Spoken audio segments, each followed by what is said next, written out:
Hi, this is Tim of the 1916 Company. Welcome and thanks for logging on. We are waking up with watches and everything is for sale. Reach out to me. My email is still tmosso@thewatchbox.com for all of your purchase and pricing questions.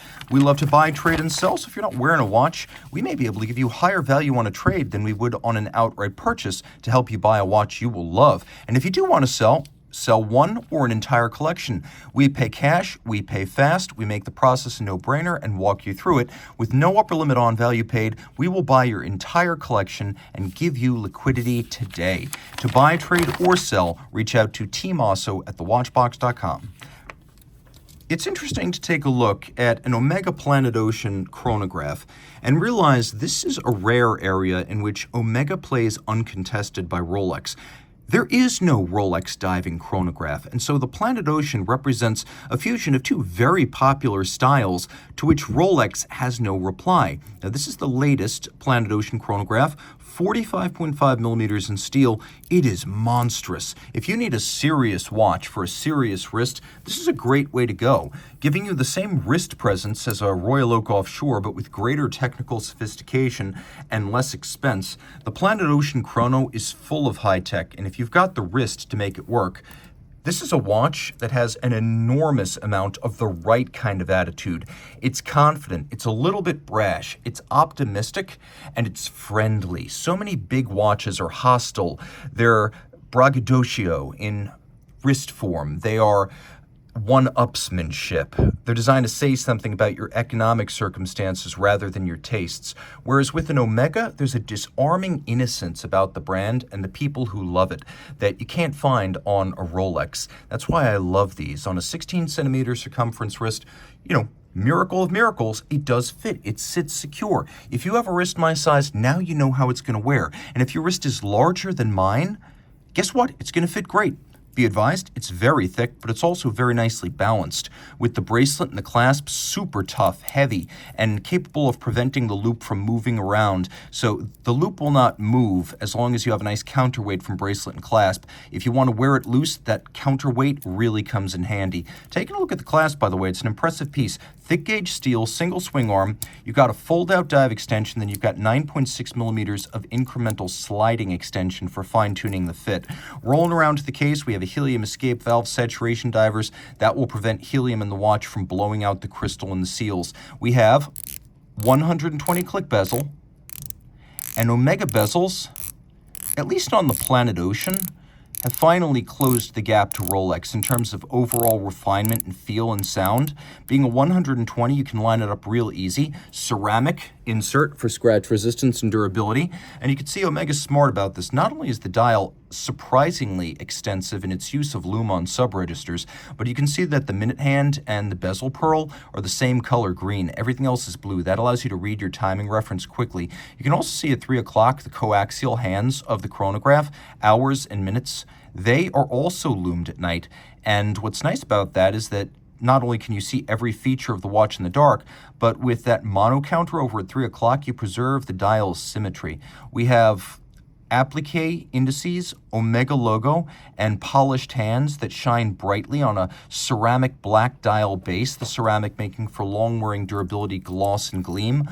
On the back of the case, Master Coaxial 9900 bidirectional automatic winding 2-barrel 60-hour power reserve, smooth and efficient vertical clutch with a crisp column wheel.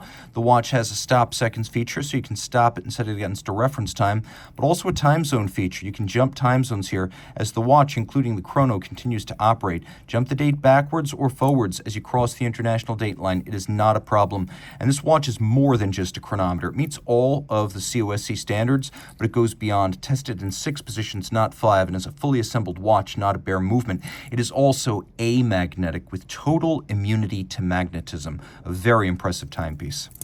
Now, let's say you've got a big wrist and a taste for a standout watch with presence, but you don't want to go with a sports watch. What about a dress watch?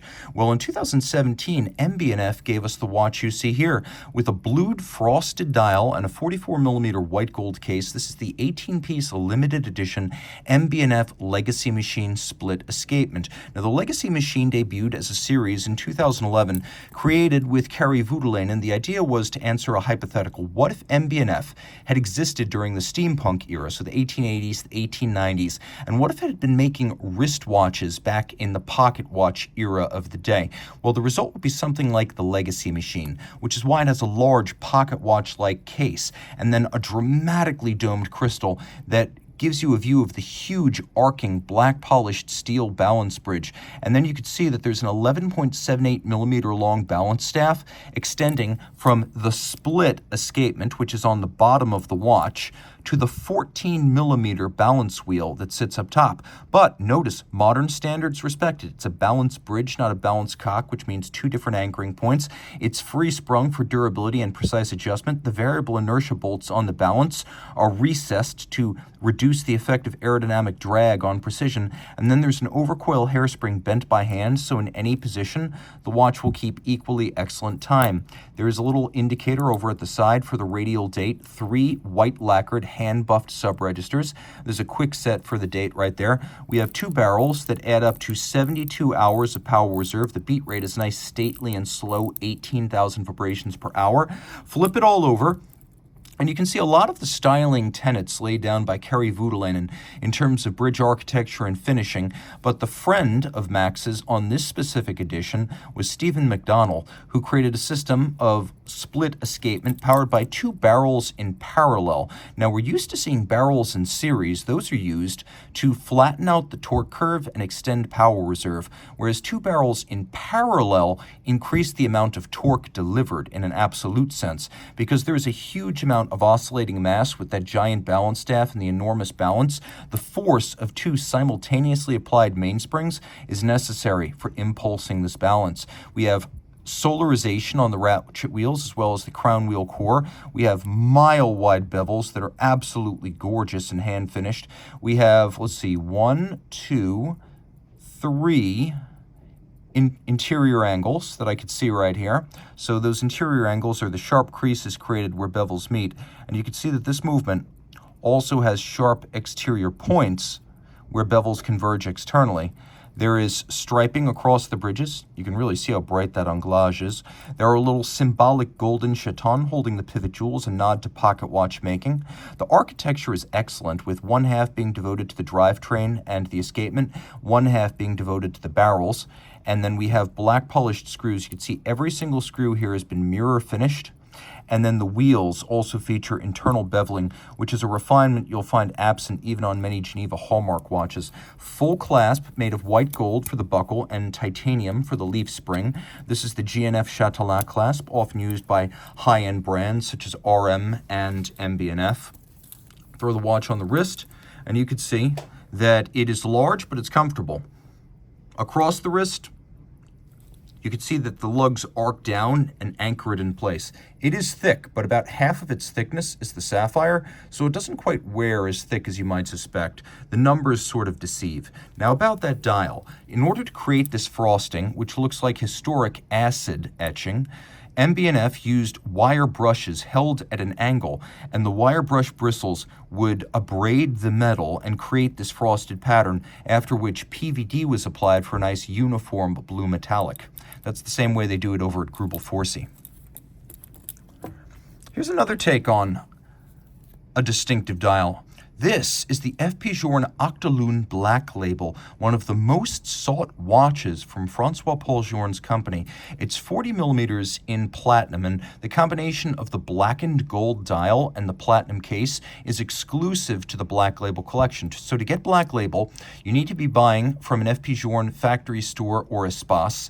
You need to have a prior purchase history with Journe, and as I've heard recently, that purchase history needs to amount to a minimum of $400,000.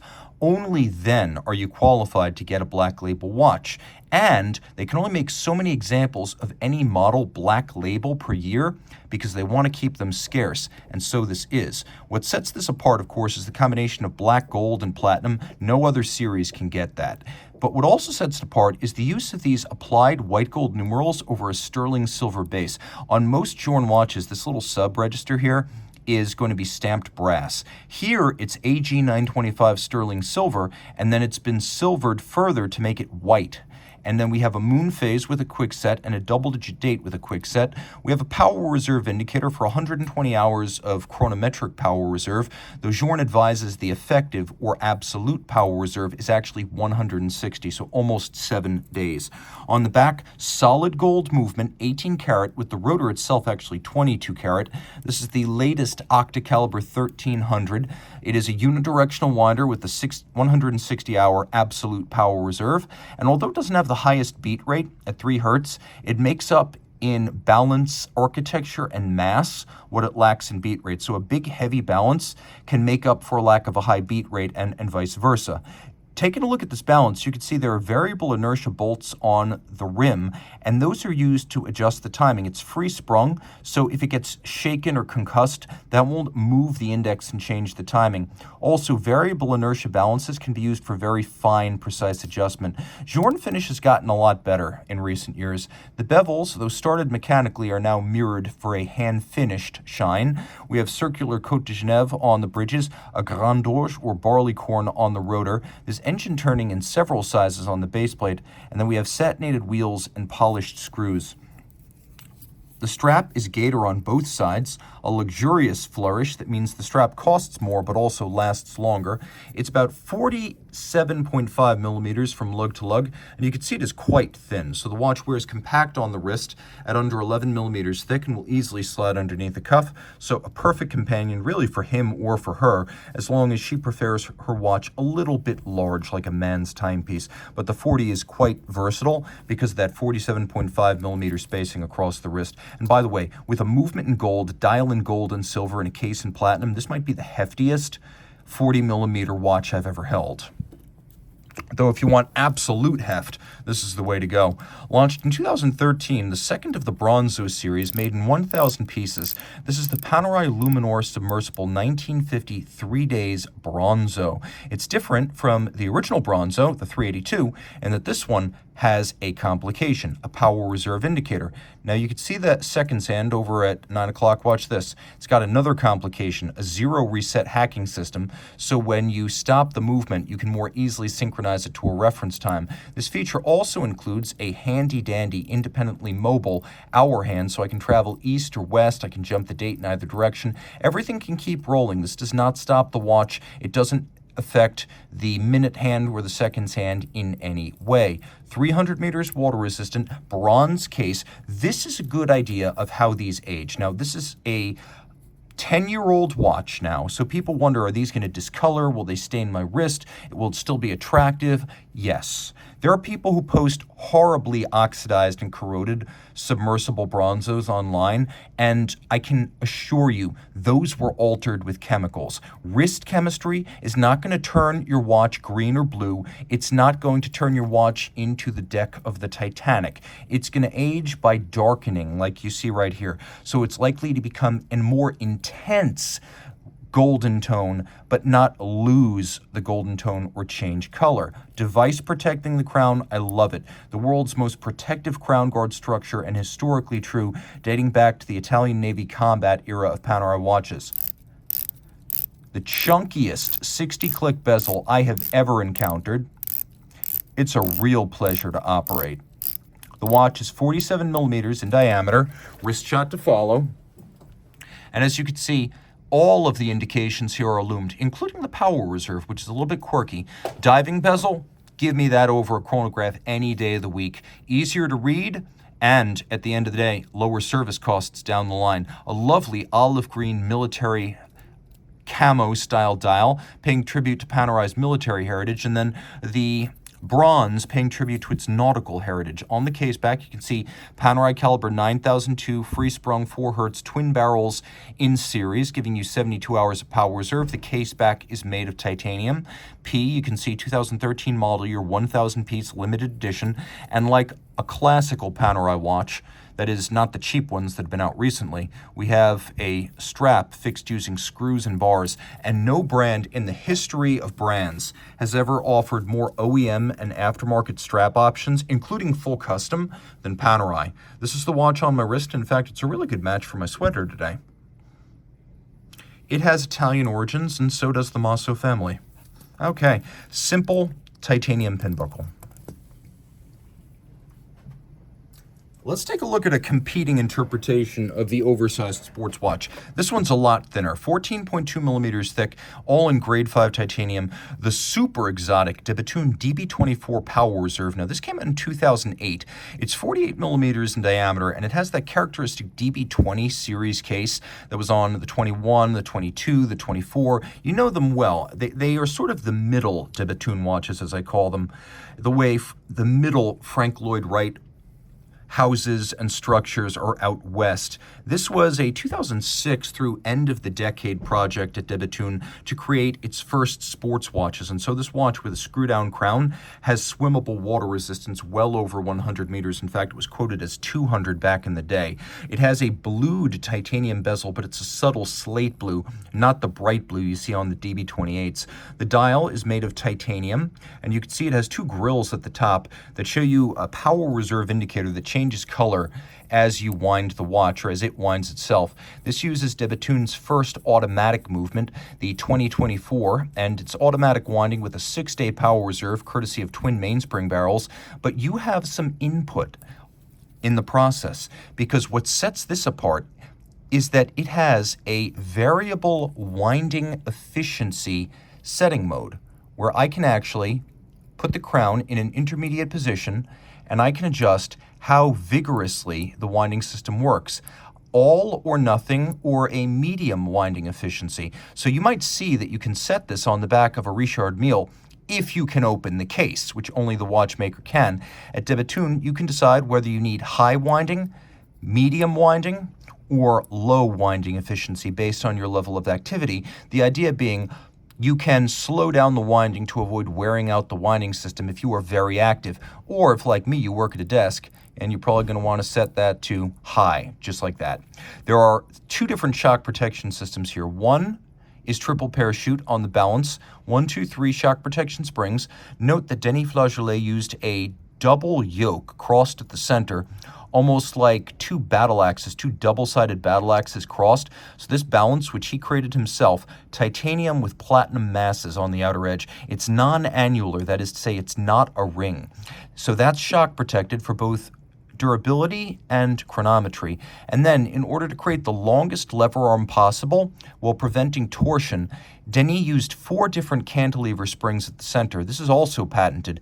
Each one has 3 jewels in it, so when the rotor comes in contact with the bottom of the spring, it doesn't cause any wear, tear, or excess friction. So you've got this platinum mass and then a very long lever arm to make for maximally efficient winding, and then it's shock protected at center. And while the look is avant-garde, you can see particularly on the steel parts of the setting system that they're satinated on their top and micro-beveled on their edges.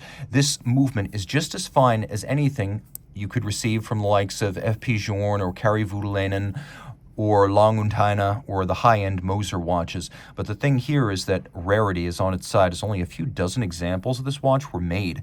It's on a Jean Rousseau strap that is completely water resistant, so if you buy this watch, screw down the crown, you can start swimming immediately. And incredibly, for a 48mm watch, yeah, I can wear it.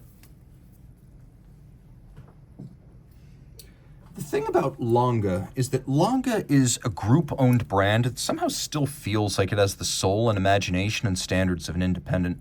And originally, it was founded by Gunter Blumlein and Walter Lange as a revival product back in 1990. The idea was to revive a name that had lapsed with the collectivization of watchmaking under the communists in East Germany, and Glashütte, state of Saxony, is in the former East Germany. And so it took 4 years to get the first watches ready, and the reception was warm, but the transformational model that completely reset the pecking order of the international horological food chain, it was the 1999 Datograph, a flyback chronograph that was simple at face value, a date, twin register chrono, manual wind, and yes, it had a flyback complication, but it was the finish of the caliber L951 movement that set everyone back on their heels and forced Patek Philippe to go down the road towards building its own chronograph calibers in-house. This effectively killed the Lemania-powered Patek Chrono. You could see that it has a column wheel, black polished on its top, with a beautiful lateral clutch made of steel that has both sharp outward points beveled and sharp inward angles beveled, and get that on steel, which is much harder to finish than German silver, which is used for the bridges and plates. With the nickel copper zinc giving it that golden hue, we have both black polished screws and fired blued screws. We have a black polished escape wheel cover. We have a preload for the chronograph clutch that's black polished right there. You can see quite a few black polished screw heads, many of them used for adjustments. And if you look carefully, you will realize there's a rhyme and a reason to these polished screws. For the most part, any screw that's involved in pre-tensioning or spacing or adjusting any of the functions of the watch, that will be a polished screw. The screws that are used just to hold things static, those are the blued screws, which is why you can see them used on all the bridges. We have golden cups used to hold the pivot jewels. Those cups are then fixed by screws. These are called chatons, and they're how jewels would have been set in the pocket watch era of Lange watchmaking. We have an overcoil hairspring, which has always been a signature of the Datograph. Not every Lange watch gets an overcoil. And then we have a free-sprung balance, beaten away at 2.5 hertz. We do have hacking seconds.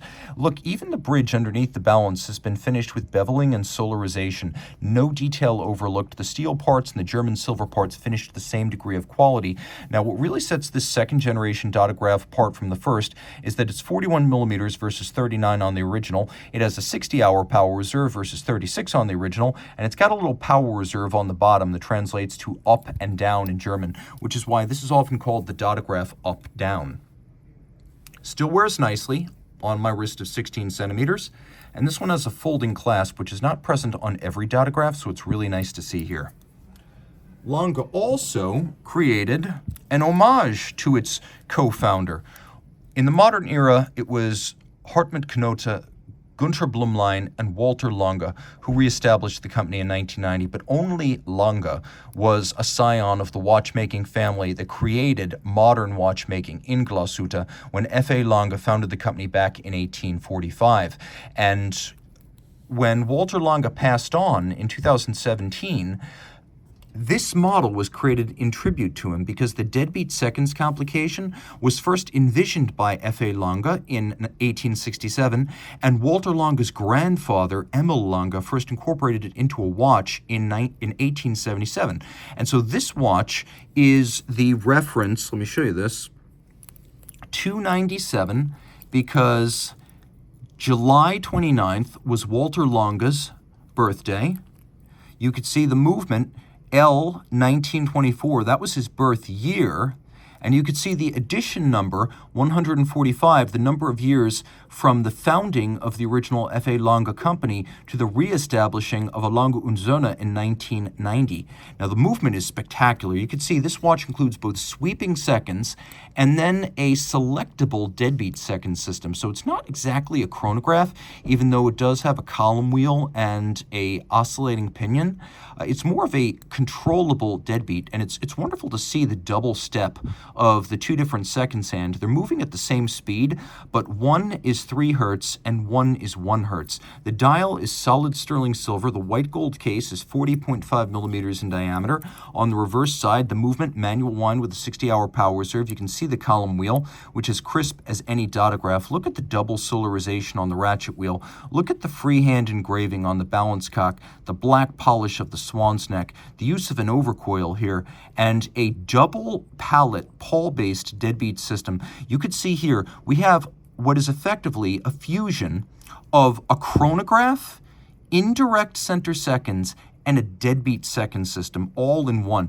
Indirect center seconds was sort of an upscale conversion of mid-century small second watches to make them look like more modern center second watches, and it was considered a specialized enough mechanism that some complication specialists actually build them for companies in the general industry. So indirect center seconds is not an easy or conventional or routine thing to do today.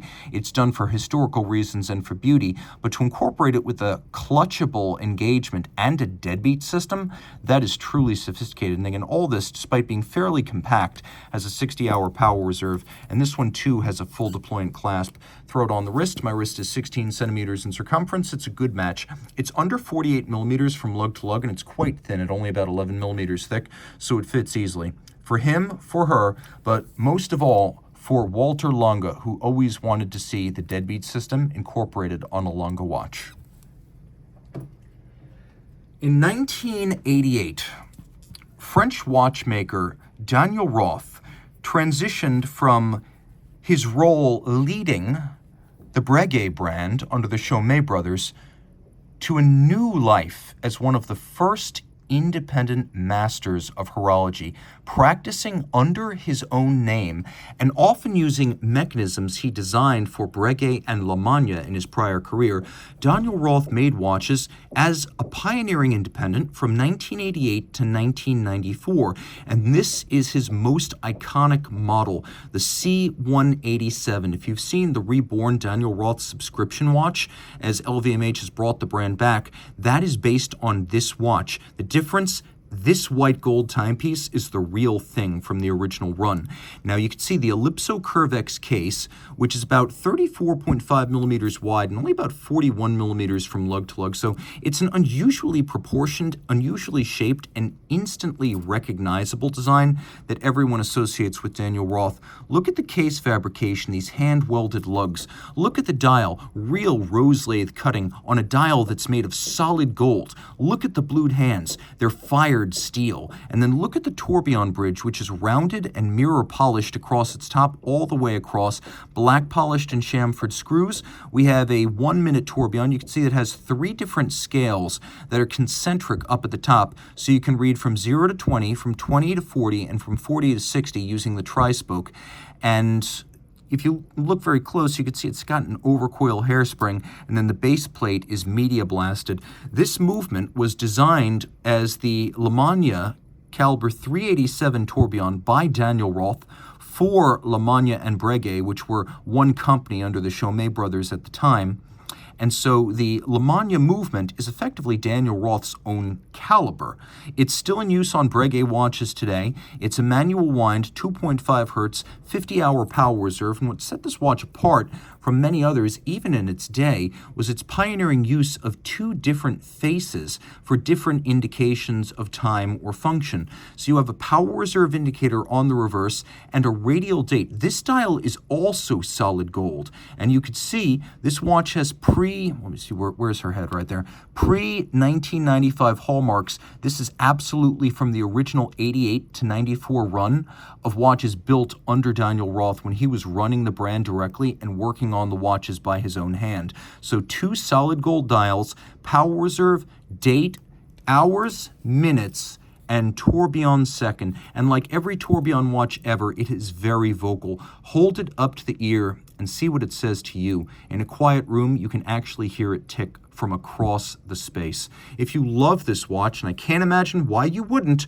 reach out to me. I am Team Mosso at thewatchbox.com. Let's finish up with the wrist shot I have been waiting all day to share. For him, for her, for anyone, and for all time. Reach out to Team Mosso at thewatchbox.com for pricing.